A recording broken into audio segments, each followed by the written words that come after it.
you can never trust someone that you feel separated from in terms of you're afraid of them. There is no trust in that. Now, what I mean with this is, before a relationship really becomes a real relationship, you have to understand that at some point you need to have some fights. And when I talk about fights, I don't mean that you need to start issues so that you fight each other. No, you need to be yourself. Let's assume you love doing something and you're not really sure about the other person, how they would react. Go ahead and do it while your relationship is still very young, so that you can see the kind of reaction that this other person is going to have. Because at some point in life, you're definitely going to do that thing which you're avoiding. And if it is too late in the relationship, then it means that it's going to cause havoc, because there's no trust if you're afraid of someone.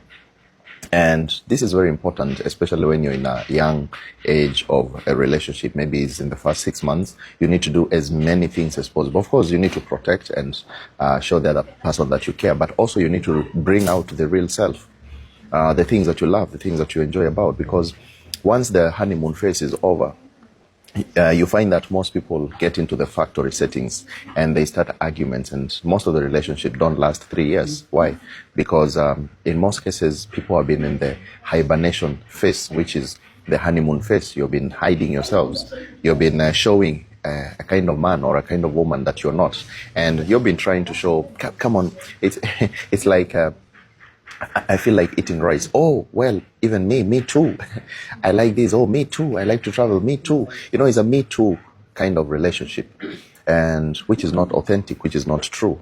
But the time that you will understand and become yourself, then you will be able to ask yourself, or you'll be able to see the character from the other person, how they reacted to a certain thing. And you ask yourself, is this what I'm ready to deal with for the longest period of time? Is this the thing which I'm ready to deal with? And am I ready to cope with this? And if you guys can discuss about it and say, well, this is who I am. Because when a relationship is still very new, there is a room for adjustment.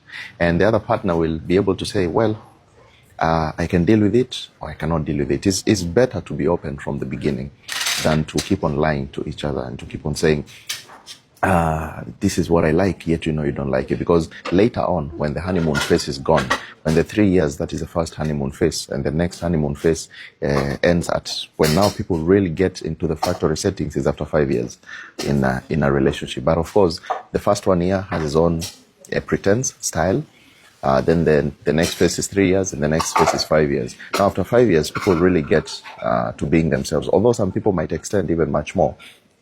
But that is the 3 phases of a relationship. So now you need to understand, before you come to these 3 phases, do you really understand each other? Are you still hiding things? Are you still pretending to be who you're not? And what can you do about it?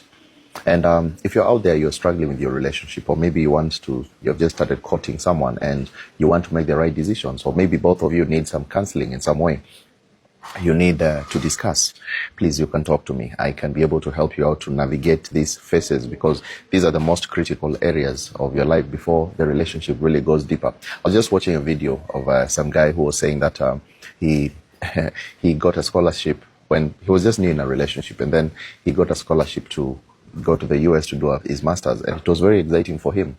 But then it happened that the to-be wife was not okay with that because of the distance and all that. So the man had to make a choice between going for these masters or first getting married to this lady.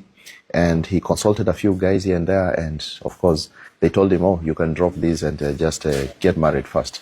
But let me tell you, that's where men go wrong.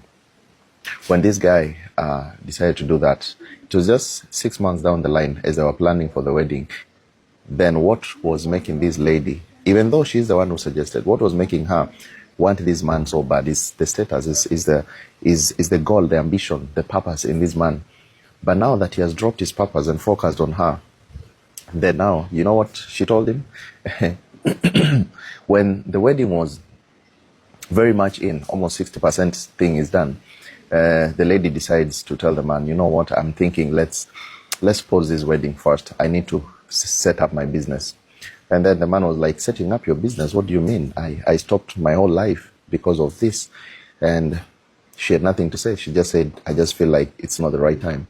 Let's hold on. And this is what happens when you decide to let go of your goals or to pretend instead of being you, deep down, later on in life, you will regret it.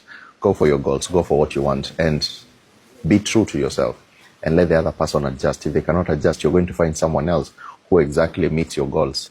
And there are 8 billion people out there in the world, so don't be worried. There's always one who will match your goals. God bless you.